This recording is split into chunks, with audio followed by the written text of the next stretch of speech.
You wanna press. Hello everybody, and once again we are in the kitchen, which can only mean one thing. Yes, we're cooking a souffle. No, that's not doing that, not doing that at all. We're doing another experiment on this hobby tip today. The experiment in question, we're going to see if we can, recreate a large hadron collider in my kitchen. No, goddammit, stop with the sarcasm. What we're going to be doing today, we're going to be testing the theory of Dettol being used to strip miniatures. Now, everywhere I look on the internet, everybody online says, oh yeah, Dettol's really good, really good. I don't understand how. It's a fucking disinfectant. I'm gonna give it a go because apparently it works.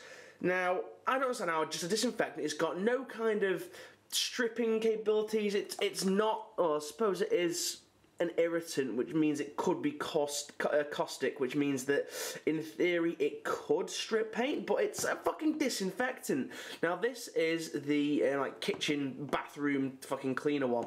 Now, as you ladies and gentlemen will see, I have one jar which I nearly spilled. I got another jar which I nearly spilled. Now what we're going to do, because apparently Dettol is safe to clean plastic miniatures as well, meaning it won't dissolve plastic and it won't dissolve glue that hold joints together. Now, I have got two batches, I've got two groups. We have 3 old metal miniatures which are going to go into the Dettol. We also have 3 plastic miniatures, all with varying degrees of paint on them. They're going to go into this Dettol as well. And I do believe that they are floating slightly, which isn't the desired result. So we're going to poke that down. Look, it's only Dettol, so I can put my fingers in there. I'm going to rinse it off first because I don't generally like chemicals near my skin. And there these shall remain for the best part of a few days. I've been told 6 hours in Dettol. I'm very sceptical personally.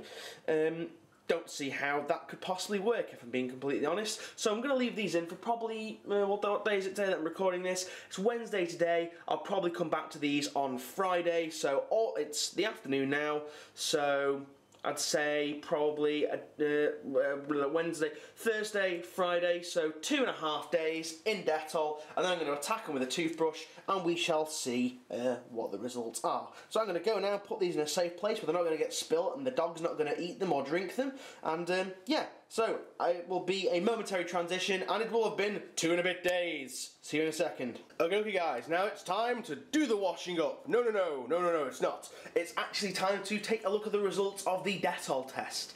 Now, I left these in for a little bit longer than I said. These have actually been in the Dettol for about, I said it was going to be 2.5 days. It's been more about 5.5 days. So hopefully I've had plenty of time for the Dettol to do its business, and well, we'll see if it actually works. Now, a couple of things that we're going to need to actually scrub these off. We're firstly going to need an old shitty toothbrush. I'm also going to need some marigolds, some rubber gloves. Now, not because the Dettol is particularly harmful or anything, although prolonged exposure to neat Dettol can irritate your skin and can make it blister. Also, as you can see, we have some soapy suds, because apparently if you try and just rinse these under cold water, the paint goes all weird and gloopy, kind of like a super glue-like texture. So the soap provides a nice bit of lubrication. So what we're going to do, guys, is we're just going to put our rubber gloves on. Join me in a second. Okie dokie, the rubber gloves are on. Are you ready for your prostate exam? No, I'm joking. But these are actually about 4 sizes too small. Oh, it makes a farting noise as well. They're 2 sizes too small because they're my dear mothers. But anyway, we're gonna work on the metal minis first. As you can see here in this Dettol, there's not an awful lot of, you'd expect to see the paint or the pigment in the paint bleeding out into the actual liquid, but there's none of that so far. So let's try this one so far. Oh God, I hate wearing rubber gloves. Can't feel anything. So we're literally going to just take a toothbrush at it. Now, like I say, I've not got great amount of faith in the Dettol method. I mean, these have been most soaking in for a long time, so I'm not sure whether it's just the water content in the Dettol that's actually going to help the paint be removed. But oh my days, wow, that is really, really good. Not so good. Oh, quiet dog, quiet hound. Oh my goodness me. Well, that Well, oh my God, that's actually worked really, really well.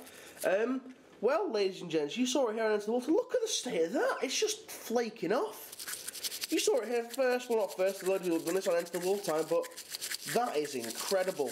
I reckon if I stuck that in the dishwasher as well, they would come out completely clean. That's what I've been doing recently, guys. I've been throwing the models in the dishwasher, and my mum puts it on a cycle. But oh my days, that is incredible. Right, okay, well, let's try a miniature that's even older. Let's pop him back in the Dettol. Let's try a miniature. Now, this guy's very special because he's a very, very old Rogue Trader era orc, but his printed on it is 1987, so it was the year I was born in, so it's got some sentimental value. Let's just take a toothbrush to his back.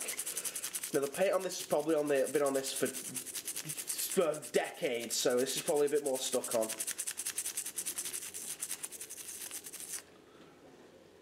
Oh my God.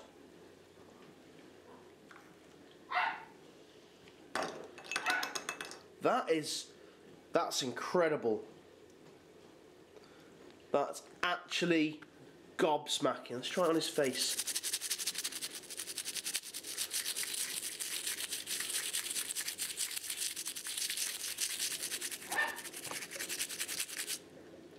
Wow. Well, yeah, I'm going to have to eat my words. That's worked exceptionally well. However, now we're going to see what it did on the plastic miniatures. Now, I've been told Dettol is the best way to strip plastic miniatures. I'm also going to try and experiment in the future with fairy degreaser, because I've been told it's the closest thing to simple green that we can get in the UK. I'm going to move my hand around this side of the camera. Okay, so here's our Gorka Morka Orc. Let's have at him. Would you be quiet, dog? I'm trying to film here. Hey, you might as well protest. I'm trying to film.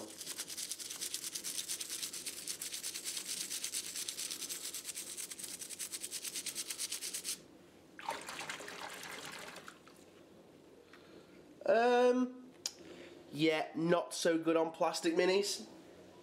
I'm gonna say. That's a bit, yeah. That's not worked overly well.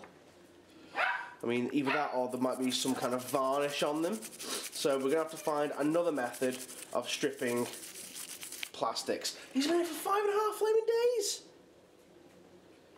And there's no change at all in the actual paint. That is somewhat disappointing. Wonder why it works better on plastic than on metal. Or it could be the actual paints that have been used. I actually don't know. Oh dear. Well, it's loosened the glue anyway, which is not what it's supposed to do, but...